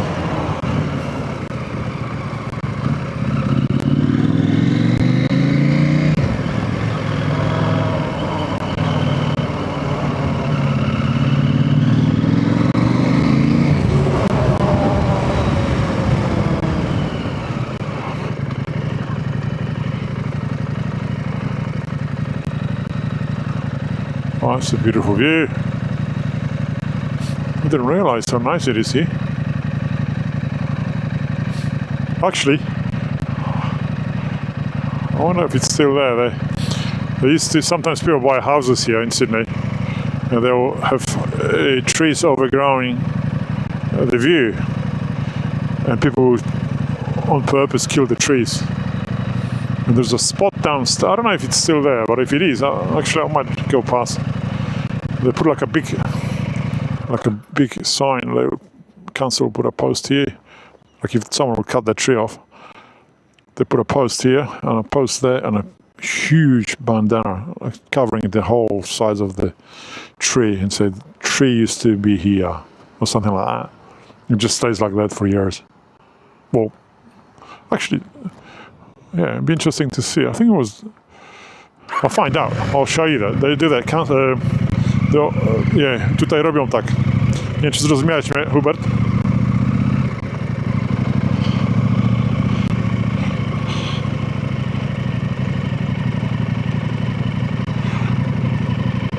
Tak, powinieneś, Andrew. Pojedziemy, żebyś wiedział.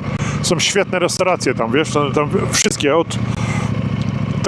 one są takie, wiesz, takie speluny, nie? Wiesz, tam studenci wchodzą, tam wszystko jest, ale oni się znają, wiesz, to jest takie jedzenie troszeczkę inne niż takie, no, taka wiesz, chodzisz do Kiedyś szwagier poszedł, to kurczę, jakoś mu z ryby, wiesz, to tak świetne, ale naprawdę dobre żarcie. Oni tam mają jakieś te ryby, jakieś wrzucają, wiesz, takie prawdziwe azjatycki food, taki, nie ten taki na pół wiesz, że mówię, nie? Dla studentów wszystko, nie? Ale dobre jedzenie, dobre. Inne takie trochę, no.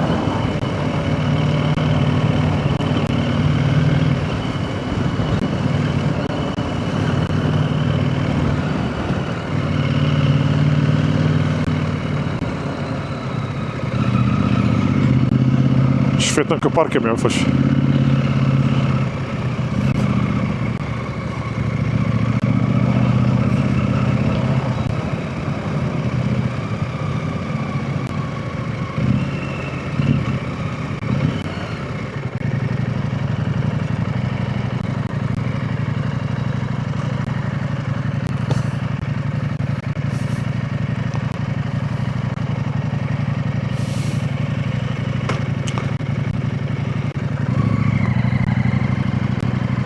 Tak, wezmę cię w takie, wiesz co?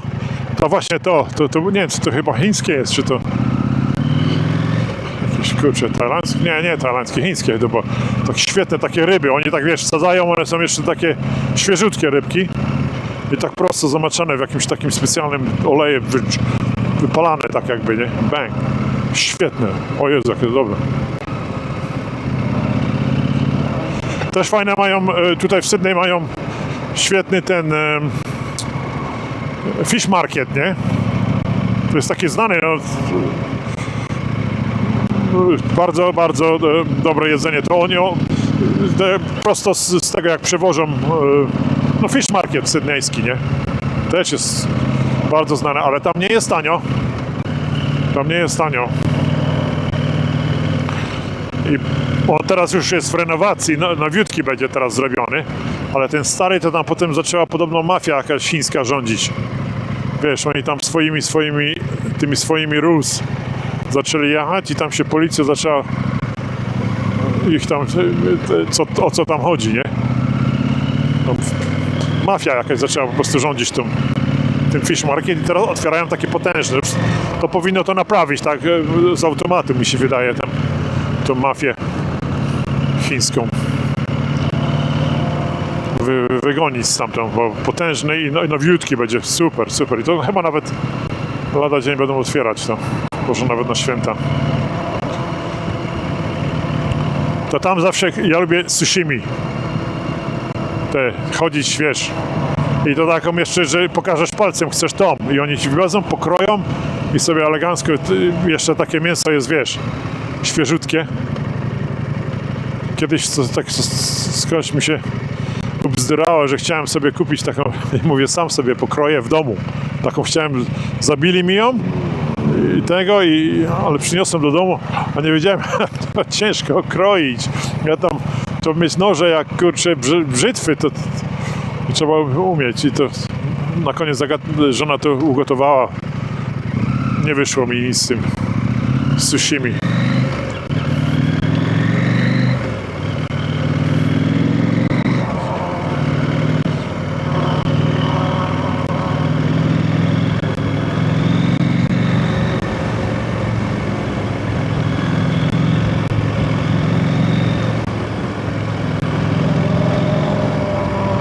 Kolumbia mnie kiedyś zaraził tym, tak? Tylko mi opowiadał jakąś story taką, którą mi się przykleiłem do niej.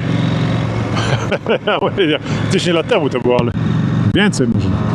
On pojechał, pisał jakieś historie, pisał, znaczy nie historie, tylko wysłał go jakiś magazyn chyba, czy coś, bo on jest freelance, dziennikarz, co wysyłają gdzieś tam, go i on tam robi zdjęcia i pisze story. I pojechał na taką łódź, co łowili ryby, na trole, wiesz, te co łowią przez noc ryby i rano wracają. No, to on opowiadał mi, że oni w którymś tam momencie, jak mieli lunch, to tak dokładnie tak zrobili, że wzięli rybę, co wyciągli dosłownie z wody i od razu tam pokroili ją na kawałki, takie kostki, te kostki jeszcze się ruszały i tam w tym sosie i w tym ostro tam czymś i mówię, to mięso jeszcze było takie świeżutkie, że mu się jeszcze ja potem to usłyszałem, mówię, muszę to zrobić, ale mi się to nie udało nigdy. Już kilka lat temu było, ale nie udało mi się, kupiłem tę rybę, mówię, sam w domu to zrobię. Nie mogłem nawet jej ukroić, bo to... No. Ale może kiedyś tak zrobię. Ważne.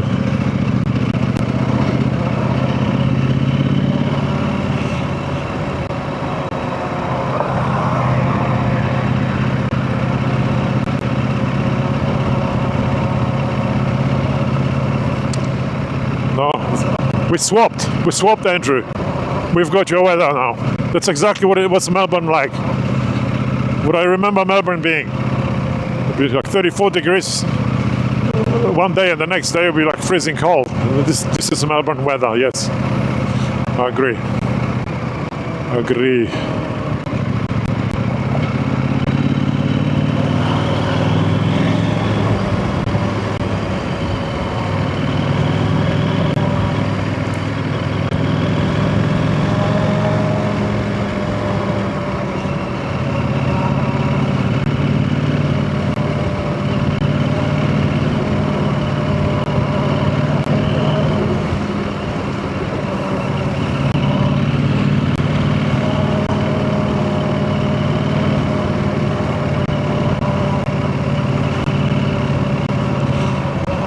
Well, Andrew, we have to go to South Sydney. Sorry, mate. I missed the reading. Sorry, mate. No. South Sydney High School. Tam było coś. You went to school there, yeah?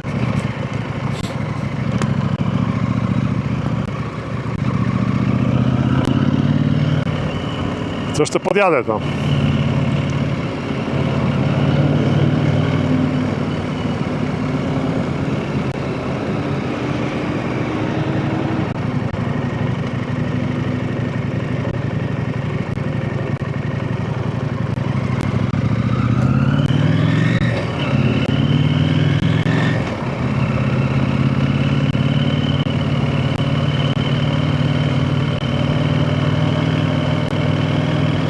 That's more design off-road, my friend. James, it's more off-road bike. But I do a bit of YouTubing, and a lot of people ask me to do this, so I'll keep doing. I'm riding on the road, but it's designed off-road. We do a lot of travel off-road.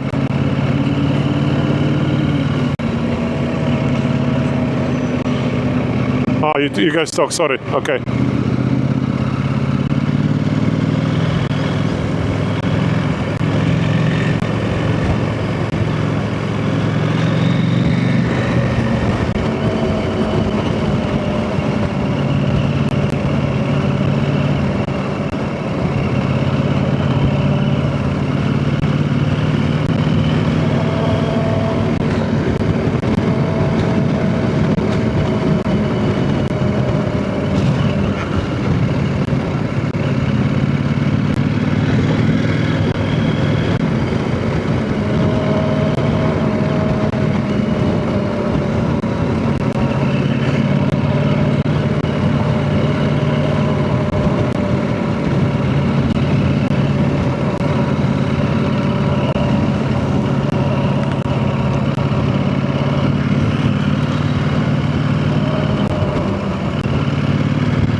mean like the live kangaroos we found, the little baby kangaroo, what the, not sure if you're asking.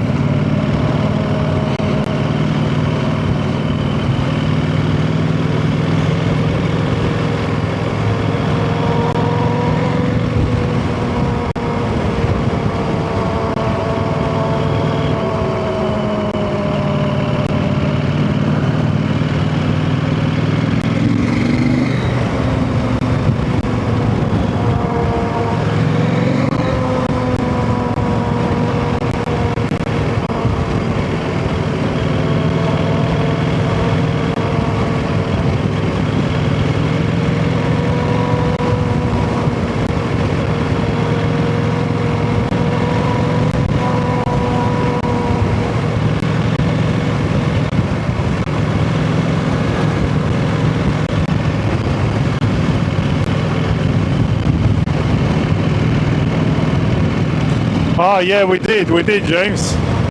On the way back from Melbourne, from the farm. Yeah, we did. There's a bit more to that story, but yeah, we did. We found it on the side of a gas deed. The farmer. I don't know if you know. Have you been to farmer? Yeah, he's a Polish farmer. He looks after animals. Yeah. Not anymore, but potentially we can.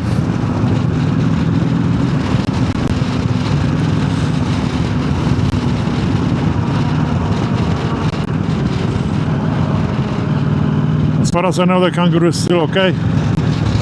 He takes care of him. He lives in Picton, 60 kilometers away from Sydney. He's an animal rescue farm.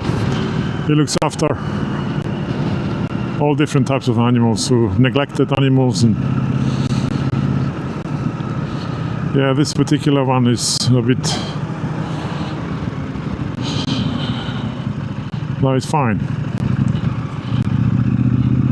But I haven't actually found any more. No, usually they die very quickly. You have to be very. Once they get hit by a car, even if the baby's in, most of the time, no chance. This particular one was old enough to survive outside of mom's pouch. Most of the time they won't.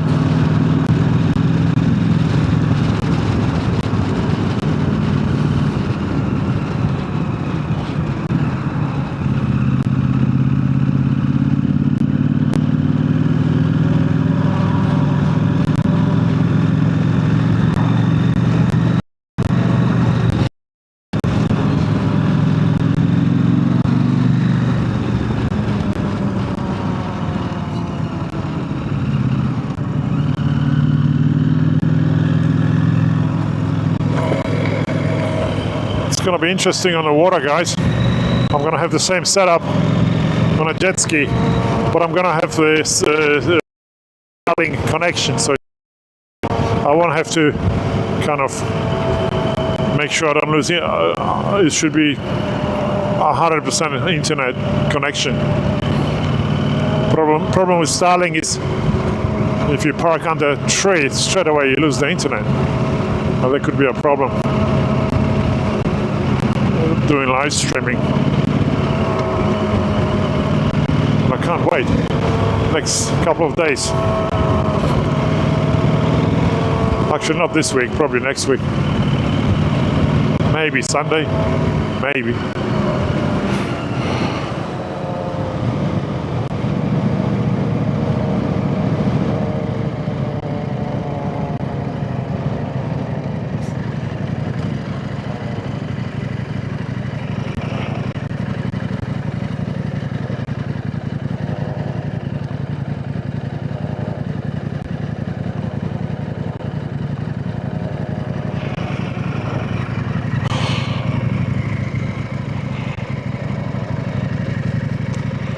Toyota Land Cruiser Prado. Is it the Prado? What do you think about the Prado, guys? The Land Cruiser, the new one.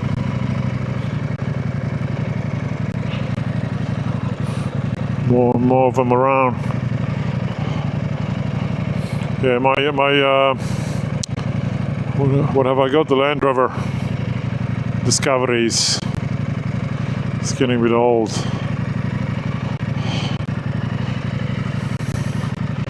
Still okay, but soon I'll be looking for something different. What's good Polish beer? My friend, there's actually a lot of Polish good beers. There's, I stopped drinking beer a couple of years ago, but Lech, I think it's called Lech. Well, Żywiec is very, very, very popular. But Żywiec is very rich in taste. You can have like 2, 3, maybe half a. Mind you, maybe 5 years ago, let's say 10 years ago, I could drink half a case. I've done it a few times. A case of half a liter bottles. I've done it. That's how much heavy drinker I used to be, but I can't beer-wise. But I'm not anymore. I'll die if I do that. Like the amount of calories, there's no way my body could take any of that. But the Polish beer, so yeah, Żywiec is the most popular one. But for me personally, too much taste in it. It's just too rich in taste. I like the Lech recent. I used to sort of Lech. That's what it's called. What else? Oh, actually, Hubert one. Hubert, what's your favorite? Oh, actually, he's in France. He's in Belgium. So he's not really in Poland now, but. There's a few brands. I can't think of the names, but I used to drink the Lech. Used to be a good one. Just not as rich in taste, but very nice beer. There's a lot of German beer which I used to drink. Yeah, most popular one will be Żywiec, my friend James. Land Cruiser Pro. Is it a Lego? Is it? Oh, okay. Okay, well, yeah, I see more and more of them around where I live at the moment. I see 2 of them parked next to each other. One is white, one's some different color. And my wife said, they're not too bad. They look similar to, we've got a Discovery 4 2015 model. The last squarish look, we like that. The new style, that roundish look, we don't like it. But I wait. My dog is very, very, very, very old, and so I wait maybe another year or 2, and then we think of a new car. But I like the squarish look on the Land Rover. I'm just worried that it's going to start breaking, and it's very expensive to maintain those cars. I mean, to fix them. Yeah, I had Discovery 3. And Discovery 4. Discovery 3 I had from 2010 to 2015, and then Discovery 4 I had from 2015 till now. I still got it. I love Porsche. I used to have a Carrera 4S. You're talking about the big truck. A couple of hundreds of types of beers in Belgium. Hubert is saying. Hubert lives in Belgium. He speaks French and Flemish and Polish. Yeah, most of the villages have got their own private brewery places. But you love Porsches. I love Porsches too. I had our Carrera 4S sports one. Unfortunately, I wish I kept it. 2008 model it was. But I was renovating. I was building a house, and it just didn't look right. And I was the building site on a Porsche, but I had to sell it. I wish I kept it. It was one of the last ones had manual transmission, 997 model, which is 2008 to 2010, I think, something like that. That 997. No, earlier than that, 2006 to 2010, something like that. But it was last model manual transmission. It was fantastic. Oh my goodness! It was before that I had Maloo. I had the Ute, and there was a bomb. No, sorry, there wasn't a bomb. It was but it only kept. You could only go straight with it. I took it to track one day, and I got a thing, and I burned the brakes. It was a disaster. Not really. I loved the car. I had one when I was very young, But this was 2007, 2006, 8. I had a brand new Maloo. Sounded fantastic, but it was only good for straight. Then I bought a Porsche Carrera 4S. That was like a go-kart. So cool, oh my God. Actually, I was more excited about stopping than accelerating, you know. It would stop, like, honestly, with 200 kilometers an hour, within 4 meters, it would stop. And you could fucking open the door, like, amazing. It's like a go-kart. I opened the door and you could smell, like, you know, when you go on a go-kart track. Same. Such a good car. Oh my goodness. I love that car. I wish I could keep them. They're valued more now than they were when I sold it. Unfortunately, in 2015, I had to sell it to pay bills for my house. Test your speed motor, brother. Okay. I will test my speed motor. Okay. I had to get rid of it. I had no money to pay bills. And also, it wasn't quite the correct thing to do, you know. You're building a house and then I had no way to keep it, you know. You can't really. But also, Australian roads aren't designed to have Porsches, you know, guys. The sports cars here, it was so low off the ground.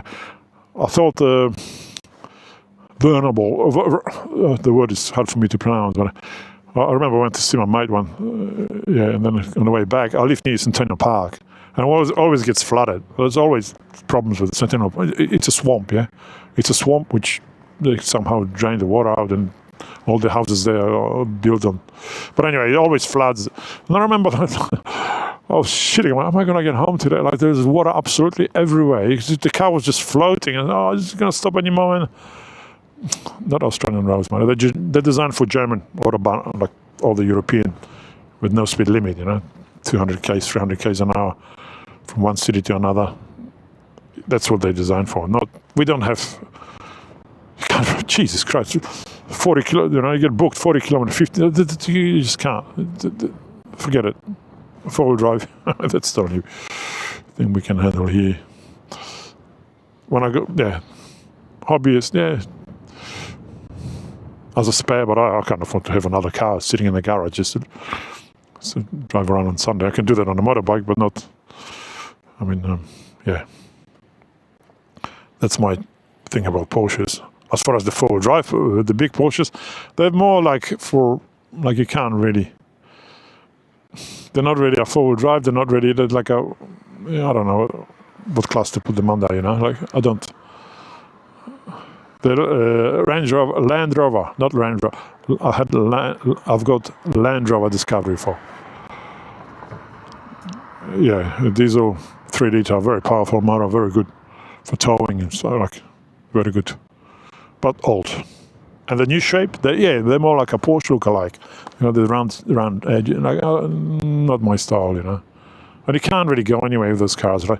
They got all those electronics on them, like.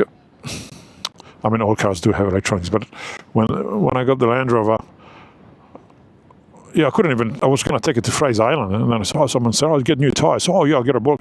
Then I looked. There's not enough rubber there, you know. There's just rim. Yeah. So what do? You get a bigger tire? No, you can't. You got to get a smaller rim. As soon as you tell the Land Rover, mate, I want a smaller rim so I can actually have a bit more rubber on my wheels. He said, mate, you can't. It elapses the warranty. You know. So after 5 years you can do it, but then if you do it, everything it's not designed for Australian sand. For sand. It's not. Let's put it this way: it's not designed for sand. Okay, it's designed for off-road. It does amazing stuff, like you can climb up hills and electronic this, that, and the other. And probably all new cars have that now. But back, you know, like when I bought it 2016, let's say 15, 16, 17, you know, they were considered to be advanced in that side of things. But it couldn't. Most important thing for beach driving or sand driving, you need to have rubber on edges. You need to be able to drop it, and you can't do that. So what's the point of it? No, I never took it anyway. Really. I was scared to take it to Fraser even, you know. I've got a work car. I used to Ranger Raptor, which you know, that's the car to take anywhere you want.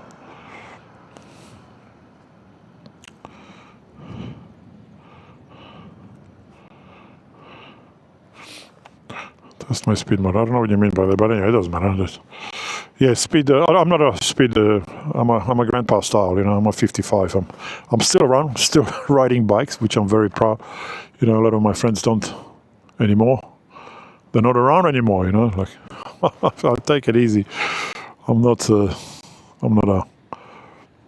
Yeah, speed is not really my thing anymore.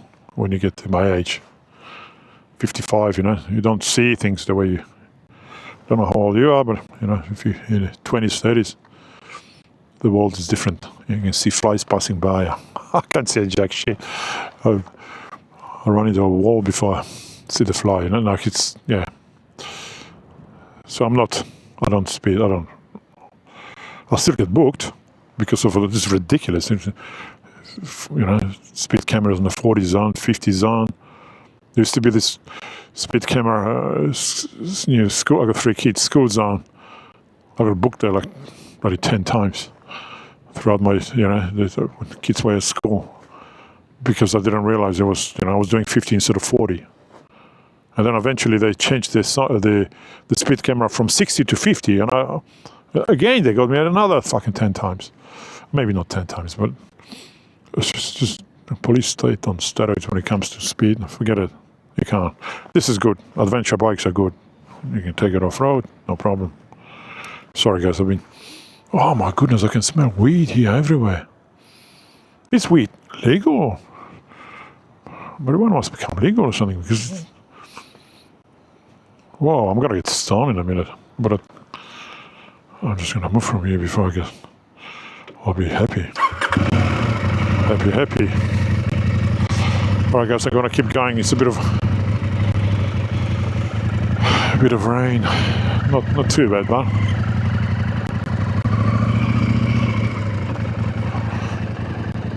oh yeah. It's time for me to evacuate. Otherwise I'll be flooded in a minute. I can feel the water coming down. Okay. Let's do it.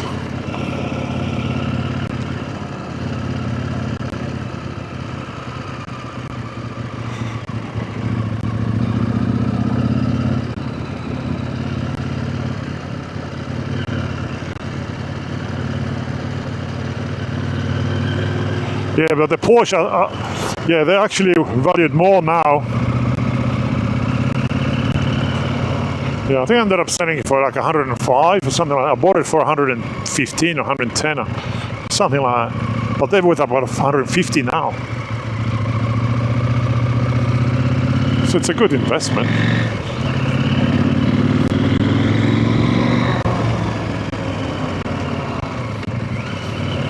But they're not cars you can drive around here. It's just, no, they're not designed for this.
still daylight, 7:30. It's great. Summer's coming up. It'll be daylight till 9 o'clock. It's great.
I'm gonna be finishing, guys. Thank you very much for being with me. I'll be probably back tomorrow if there's no rain. If there's rain, I probably won't. But otherwise, thanks. I'll leave this live on my YouTube channel. I'm accumulating time for the YouTube to be satisfied with my hours. Anyway, thanks for being with me, James and Nat. Hubert, dzięki mate. No, trzymajcie się, Andrew, James, yeah, it's blocked. Ah, no, it's not blocked, I can't. I got the sock on it, which stops it from the rain.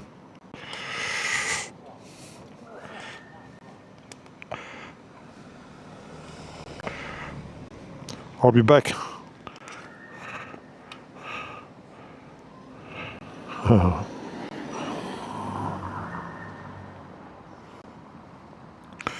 I'll be back probably tomorrow around the same time, guys, okay? Thank you once again. Trzymaj się, Uber. Say hello to Belgium from me.